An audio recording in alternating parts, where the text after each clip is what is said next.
जय महाकाल मेरे प्यारे मित्रों। श्री बृहस्पति व्रत कथा, व्रत विधि कथा सहित व्रत की विधि का महत्व। बृहस्पतिवार के व्रत में केले का पूजन करना चाहिए। कथा और पूजन के समय वचन, कर्म और मन से शुद्ध होकर इच्छा की पूर्ति के लिए बृहस्पति देव से प्रार्थना करनी चाहिए। मेरी मनोकामनाओं को बृहस्पति देव अवश्य पूर्ण करेंगे, ऐसा मन में दृढ़ विश्वास रखना चाहिए।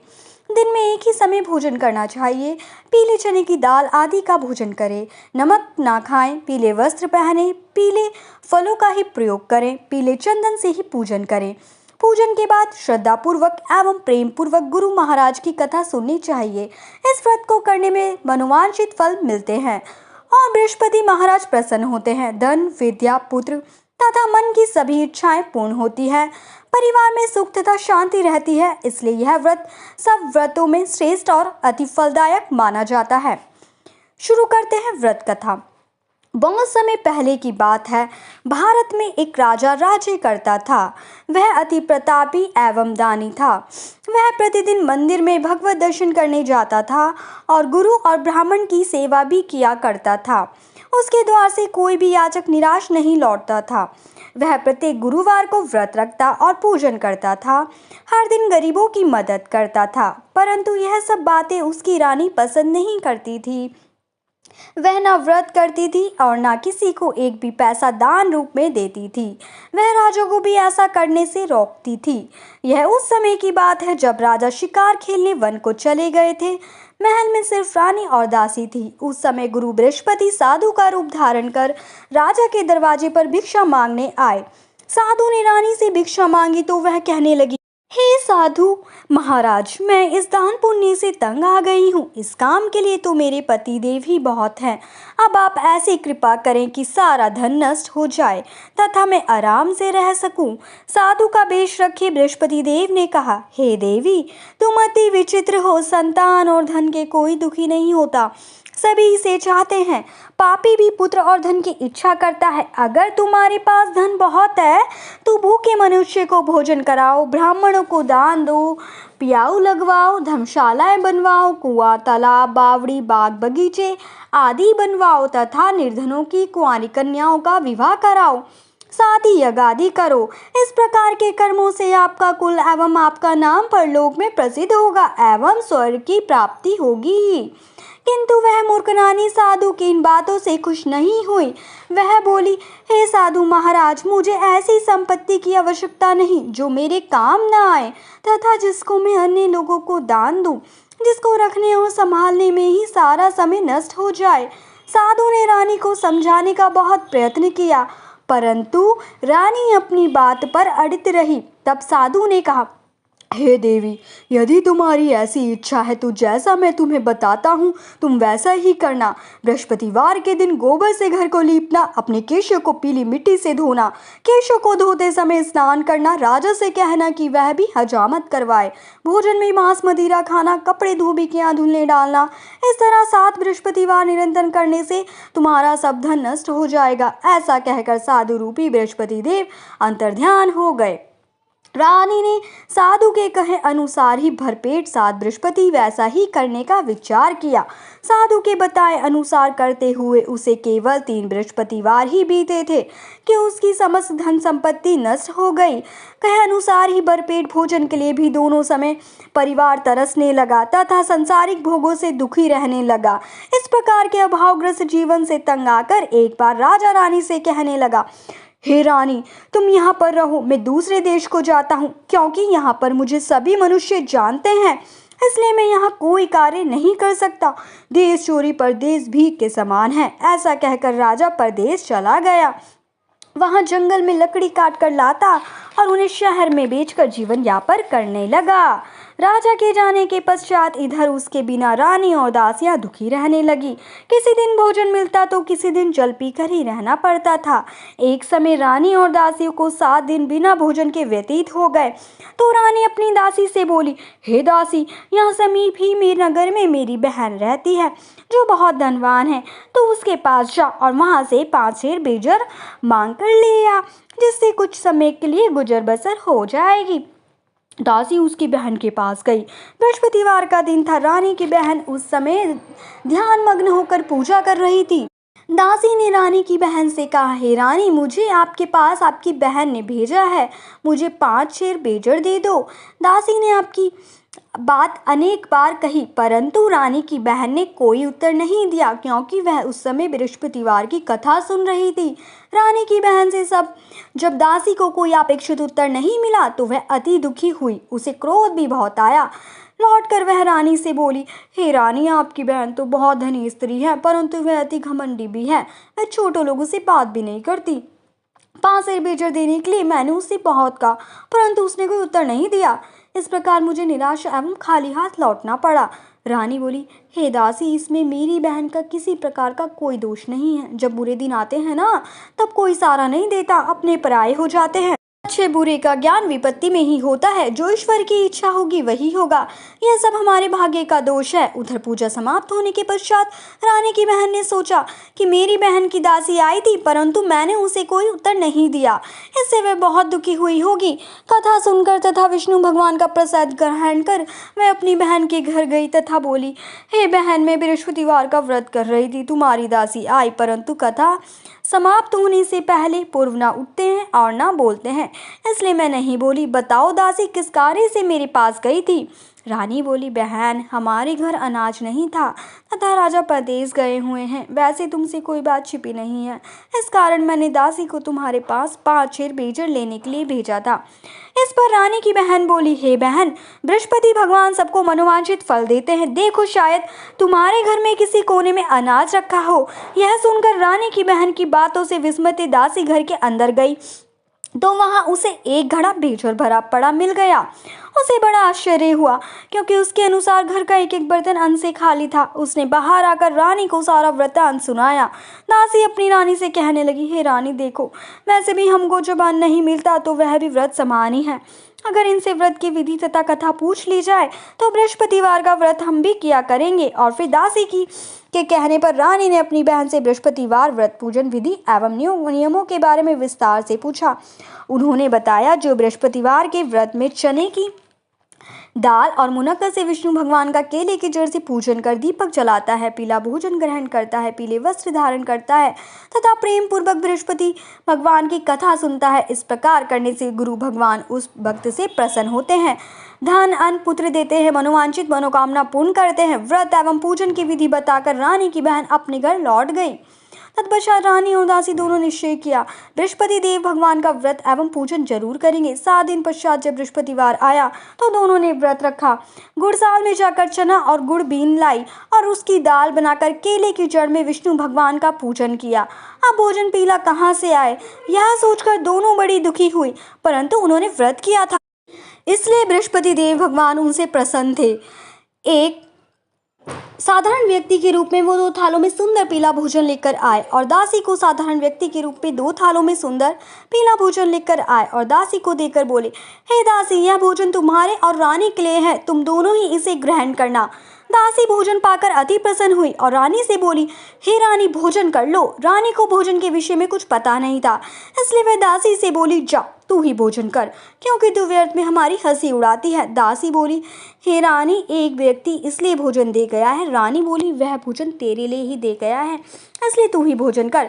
दासी ने कहा, हे रानी, वह व्यक्ति हम दोनों के लिए 2 थालों में भोजन देकर गया है, अतः मैं और आप दोनों ही साथ साथ भोजन करेंगी। दोनों ने गुरु भगवान को धन्यवाद एवं नमस्कार कर भोजन प्रारंभ किया। उसके बाद से दोनों प्रत्येक बृहस्पतिवार को गुरु भगवान का व्रत और पूजन करने लगी। बृहस्पति भगवान की कृपा से उन दोनों की भोजन एवं धन की कमी दूर हो गई, परंतु रानी फिर पुनः पहली प्रकार से आलस्य करने लगी। तब दासी ने कहा, हे रानी, आप पहले भी इसी प्रकार आलस्य करती थी। आपको धन संभालने एवं दान देने में कष्ट होता था, इसी कारण सभी धन नष्ट हो गया और हमारी ऐसी दुर्दशा हो गई। अब गुरु भगवान की कृपा से धन मिला है तो आपको फिर आलस्य हो रहा है। बड़े कष्टों के बाद आपने ये धन पाया है, इसलिए आपको दान पुण्य करना चाहिए।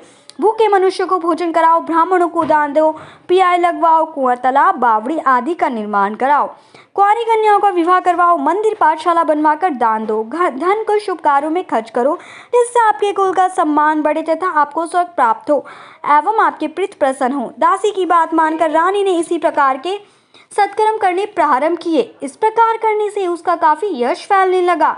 कुछ दिनों बाद एक दिन रानी और दासी आपस में विचार करने लगी कि ना जाने राजा किस दिशा में होंगे, उनकी कोई खोज खबर नहीं है। रानी राजा की कोई खबर न पाकर उदास रहने लगी। गुरु भगवान से उन्होंने प्रार्थना की और भगवान ने रात्रि में राजा को सपने में दर्शन देकर कहा, हे राजा उठ, तेरी नानी तुझको याद करती है, अब अपने देश लौट जा। राजा प्रातःकाल उठा। वह सोचने लगा कि मैं किस प्रकार रानी के पास खाली हाथ जाऊंगा।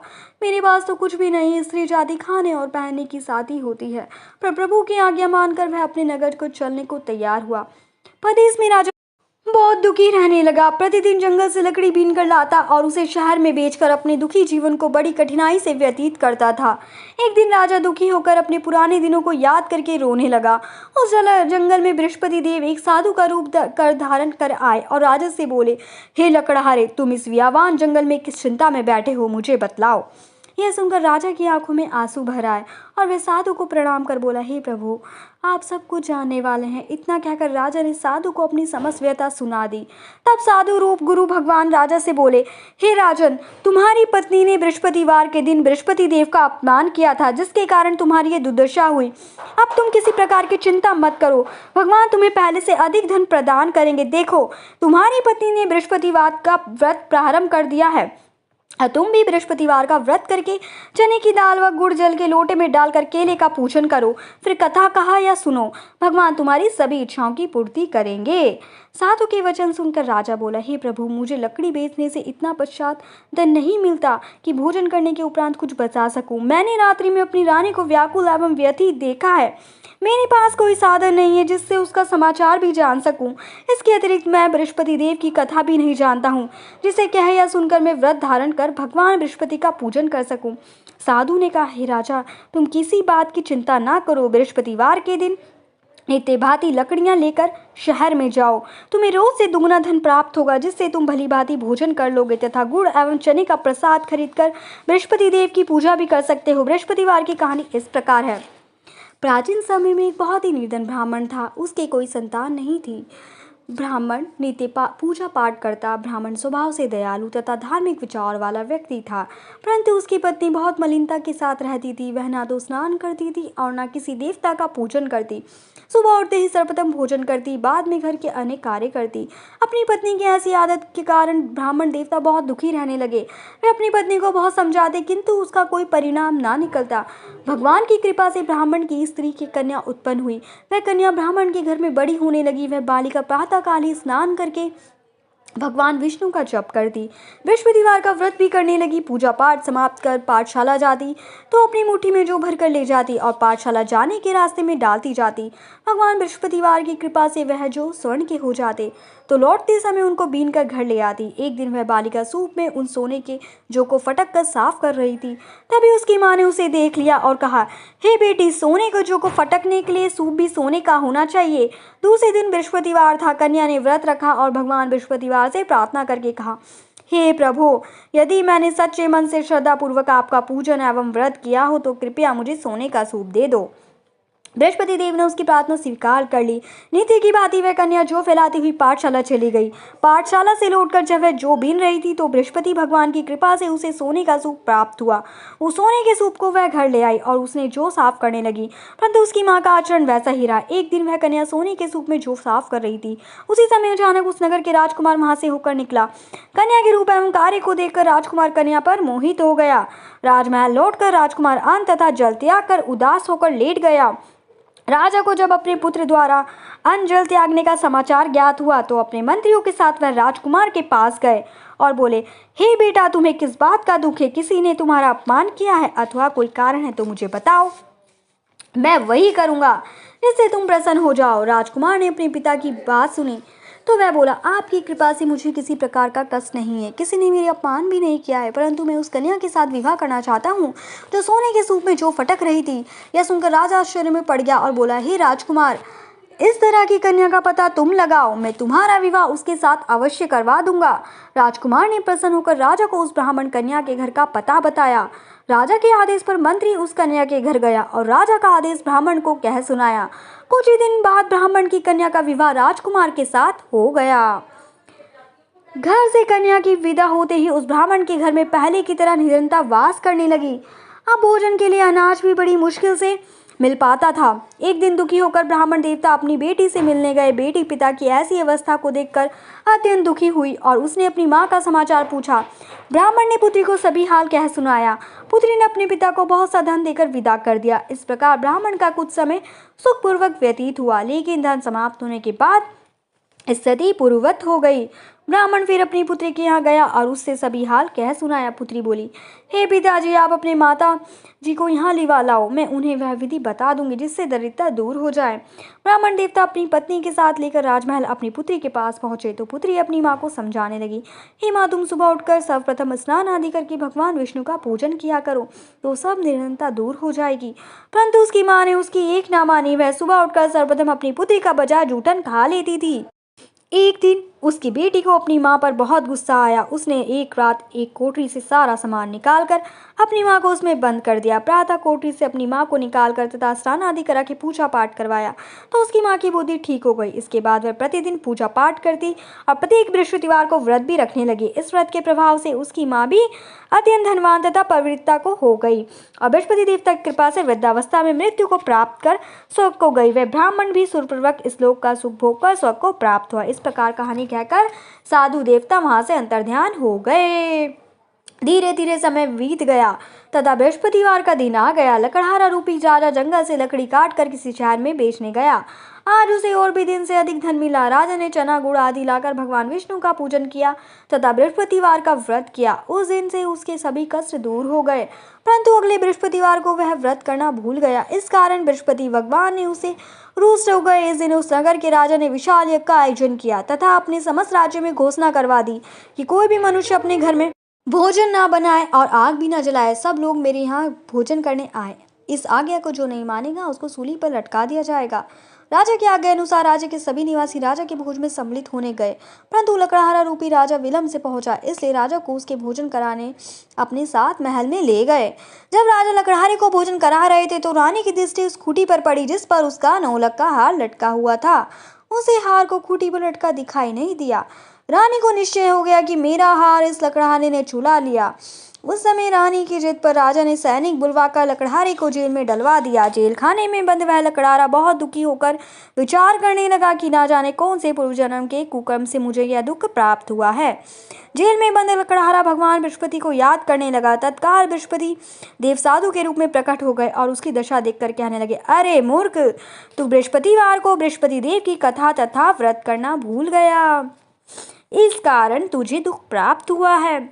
अब किसी प्रकार की चिंता मत कर। बृहस्पतिवार के दिन जेल खाने को दरवाजे पर तुझे 4 पैसे पड़े मिलेंगे, तो उन पैसों से प्रसाद मंगाना, भगवान बृहस्पति का पूजन तथा व्रत कहना, कथा का प्रसाद स्वयं भी ग्रहण करना, दूसरों को भी खिलाना। इस प्रकार करने से तुम्हारे सभी कष्ट दूर हो जाएंगे। अगले बृहस्पतिवार राजा को जेल के द्वार पर 4 पैसे पड़े मिले। राजा ने पूछा, सामान मंगवार कथा कही और प्रसाद बांटा। उसी रात बृहस्पति देव ने उस नगर के राजा को सपने में दर्शन देकर कहा, ए राजा, तूने जिस आदमी को जेल खाने में बंद कर रखा है वह निर्दोष है, वह राजा है, उसे छोड़ दो। रानी का नौलंक का हार उस कुटी पर लटका है हुआ है, अगर तू ऐसा नहीं करेगा तो मैं तेरे राज्य को नष्ट कर दूंगा। राजा सुबह उठा और कुटी पर हाथ लटका देखकर लकड़हारे को बुलाकर उससे क्षमा याचना की तथा राजा के योग्य सुंदर वस्त्र आभूषण भेंट कर उसे विदा किया। बृहस्पति देव की आज्ञा अनुसार राजा अपने नगर को चल दिया। जब वह नगर के निकट पहुंचा तो उसे बहुत आश्चर्य हुआ। वह पहले से अधिक तालाब, बाग और कुएं तथा बहुत सी धर्मशालाएं, मंदिर आदि बने हुए थे। राजा ने जब नगरवासियों से पूछा कि यह बाग, तालाब, धर्मशालाएं एवं कोई किसके द्वारा बनवाए गए हैं, तब नगर के सब लोग कहने लगे कि यह सब रानी और दासी द्वारा बनवाए गए हैं। राजा को बहुत आश्चर्य हुआ, परंतु क्रोध भी बहुत आया। जब रानी ने यह खबर सुनी कि राजा आ रहे हैं तो उसने दासी से कहा, हे दासी, देख, राजा हमें अति दीन अवस्था में छोड़कर गए थे। वह हमारी ऐसी हालत देखकर कहीं द्वार से लौट ना जाए, इसलिए तू द्वार पर खड़ी हो जा। रानी के आज्ञा अनुसार दासी दरवाजे पर खड़ी हो गई। जब राजा आए तो उन्हें अपने साथ महल में लिवा लाई। जब राजा ने क्रोध करके अपनी तलवार निकाली तो रानी ने पूछा, बताओ, इतना धन तुम्हें कैसे किस प्रकार प्राप्त हुआ है? तब रानी ने बताया कि यह सब हम धन बृहस्पतिवार के व्रत के प्रभाव से प्राप्त हुआ है। अब राजा ने निश्चय किया कि 7 दिन तो सब बृहस्पति देव का पूजन करते हैं, परंतु मैं प्रतिदिन 3 दिन में 3 बार कथा कहूँगा तथा नित्य व्रत किया करूंगा। अब हर समय राजा के दुपट्टे में चने की दाल बंधी रहती थी तथा दिन में 3 बार यह कथा कहता। ऐसे ही एक दिन राजा ने विचार किया कि चलो अपनी बहन के यहाँ हो आऊं। ऐसा निश्चय कर राजा घोड़े पर सवार होकर अपनी बहन के यहाँ चल दिया। मार्ग में उसने देखा कि कुछ आदमी एक मुर्दे को लिए जा रहे हैं। उन्हें रोककर वह कहने लगा, अरे भैया, कुछ देर में विश्वद्वार की कथा सुन लो। वे बोले, लो, हमारा तो आदमी मर गया है, इसको अपनी कथा की पड़ी है। परंतु कुछ आदमी बोले, अच्छा कहो, हम तुम्हारी कथा भी सुनेंगे। राजा ने दाल निकाली और कथा कहनी शुरू कर दी। जब कथा आधी हो गई तो मुर्दा हिलने लगा और जब कथा समाप्त हुई तो राम राम करके मुर्दा खड़ा हो गया। राजा आगे चला, उसे चलते चलते शाम हो गई। आगे मार्ग में उसे एक किसान खेत में हल चलाता मिला। राजा उससे बोला, अरे भैया, तुम मेरी बृहस्पतिवार की कथा सुन लो। किसान बोला, जब तक मैं तेरी कथा सुनूंगा तब तक 4 हइया जोत लूंगा। जाओ भैया, कथा किसी और को सुनाना। राजा आगे चलने लगा। राजा के हटते ही किसान के बैल पछाड़ खाकर गिर गए और किसान के पेट में बहुत तेज दर्द होने लगा। उसी समय किसान की माँ रोटी लेकर आई। उसने जब वहाँ देखा तो अपने पुत्र से सारा हाल पूछा। बेटा ने सारा हाल बता दिया। किसान की माँ दौड़ी दौड़ी घोड़े पर सवार राजा के पास गई और उससे बोली, मैं तेरी कथा सुनूंगी, तू अपनी कथा मेरे खेत पर चलकर कहना। राजा ने लौटकर किसान के खेत पर जाकर कथा कही, जिसे सुनते ही बैल खड़े हो गए तथा किसान के पेट का दर्द भी बंद हो गया। और फिर राजा अपनी बहन के घर पहुंच गया। बहन ने भाई की खूब आवभगत की। दूसरे दिन सुबह राजा जागा तो उसने देखा कि सब लोग भोजन कर रहे हैं। राजा ने अपनी बहन से जब पूछा कि ऐसा कोई मनुष्य है जिसने भोजन नहीं किया हो और जो मेरी बृहस्पतिवार की कथा का श्रवण कर ले, तो बहन बोली, हे भैया, यह देश ऐसा ही है। यहाँ के लोग पहले भोजन करते हैं, बाद में कोई अन्य काम करते हैं। अगर पड़ोस में कोई है तो मैं देख आती हूँ। ऐसा कहकर बहन चली गई, परंतु उसे कोई भी ऐसा व्यक्ति नहीं मिला जिसने भोजन ना किया हो। वह एक कुम्हार के घर गई जिसका लड़का बीमार था। उसे यह भी पता चला कि उसके यहाँ 3 दिन से किसी ने भोजन नहीं किया है। राजा की बहन ने अपने भाई की कथा सुनने के लिए कुम्हार से आग्रह किया तो वह तैयार हो गया।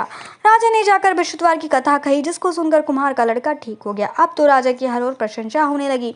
कुछ दिन बाद एक दिन राजा ने अपनी बहन से कहा, हे बहन, मैं अपने घर जाऊंगा, तुम भी तैयार हो जाओ। राजा की बहन ने अपनी सास से अपने भाई के साथ जाने की आज्ञा मांगी। सास बोली, चली जा, परंतु अपने लड़कों को यहीं छोड़ के जाना, क्योंकि तेरे भाई की कोई संतान नहीं है। बहन ने भाई से कहा, ए भैया, मैं तो चलूंगी, परंतु कोई बालक नहीं जाएगा। राजा ने कहा, जब कोई बालक साथ नहीं चलेगा तो तुम भी क्या करोगी। दुखी मन से राजा अपने नगर को लौट आया। राजा अपनी रानी से बोला, हम निर्वंशी है, हमारा मुख देखने का भी धर्म नहीं है। वह उदास होकर बिना भोजन करे शैया पर लेट गया। रानी बोली, हे प्रभु, भगवान बृहस्पति ने हमें सब कुछ दिया है, वे हमें संतान भी अवश्य देंगे। उसी रात बृहस्पति देव ने राजा को सपने में दर्शन देकर कहा, हे राजा, उठ, सभी सोच त्याग दे, तेरी रानी गर्भवती है। राजा को यह जानकर अति प्रशंसा हुई। 9वें महीने रानी के गर्भ से एक सुंदर पुत्र रूपी रत्न पैदा हुआ। तब राजा बोला, हे रानी, स्त्री बिना भोजन के रह सकती है, परंतु बिना कह नहीं रह सकती। जब मेरी बहन आए तुम उससे कुछ मत कहना। रानी ने हाँ कर दी। और जब राजा की बहन यह शुभ समाचार सुना तो वह अति प्रसन्न हुई तथा बधाई लेकर आई। अपने भाई के यहाँ आई तब रानी ने राजा से कहा, घोड़ा चढ़ाकर आई, गधा चढ़ाकर नहीं आई। राजा की बहन बोली, भाई, मैं इस प्रकार ना कहती तो तुम्हें औलाद कैसे मिलती। भगवान बृहस्पति ऐसे ही हैं, जैसे जिसके मन में कामना है सभी को पूर्ण कर मनोवांछित फल देते हैं। जो श्रद्धापूर्वक बृहस्पतिवार का व्रत करता है, कथा पढ़ता है अथवा सुनता है और दूसरों को सुनाता है, बृहस्पति देव उसकी सभी मनोकामना पूर्ण करते हैं। बृहस्पति देव उसकी सदैव रक्षा करते हैं। जो श्रद्धा एवं संपूर्ण आदर भाव से बृहस्पति देव का पूजन एवं सच्चे दिन से व्रत करते हैं, उनकी सभी मनोकामनाएं पूर्ण होती है। सच्चे मन एवं हृदय से रानी और राजा ने बृहस्पति देव की कथा का गुणगान किया। उनकी सभी इच्छाएं बृहस्पति देव ने पूरी की, इसलिए सबको कथा कहने तथा सुनने के बाद बृहस्पति भगवान का प्रसाद ग्रहण करना चाहिए तथा सच्चे मन एवं भावना से भगवान बृहस्पति का मनन करते हुए सदा उनकी जय जयकार करनी चाहिए। इति बृहस्पति व्रत कथा समाप्त। बृहस्पति देव की आरती। ओम जय बृहस्पति देवा, स्वामी जय बृहस्पति देवा। ओम जय बृहस्पति देवा, स्वामी जय बृहस्पति देवा। छिन छिन भोग लगाऊं, कदली फल मेवा। ओम जय बृहस्पति देवा। तुम पूर्ण परमात्मा, तुम अंतर्यामी, स्वामी तुम अंतर्यामी। जगत पिता जगदीश्वर, तुम सबके स्वामी। ओम जय बृहस्पति देवा। करणामृत निज निर्मल सब पातक हरता, स्वामी सब पातक हरता। सकल मनोरथ दायक कृपा करो भरता, ओम जय बृहस्पति देवा। तन मन धन अर्पण कर जो जन शरण पड़े, प्रभु जो जन शरण पड़े। प्रभु प्रकट तब होकर आकर द्वार खड़े, आकर द्वार खड़े। दीनी दयाल दयानिधि भक्तन हितकारी, स्वामी भक्तन हितकारी। पाप दोष सब हरता, बंधन हारी, ओम जय बृहस्पति देवा। सकल मनोरथ दायक सब संचय हारी, स्वामी सब संचय हारी। विषय विकार मिटाओ संतन सुखकारी, जय बृहस्पति देवा। जो कोई आरती प्रीत गावे, स्वामी प्रेम सहित गावे। चेष्टानंद कंद सो निश्चय फल पावे, ओम जय बृहस्पति देवा। सब बोलो विष्णु भगवान की जय, बोलो बृहस्पति भगवान की जय। जय महाकाल। मेरे प्यारे मित्रों, अगर आपको मेरी कहानी अच्छी लगी हो और मेरी वीडियोस अच्छी लगती हैं तो मेरे चैनल को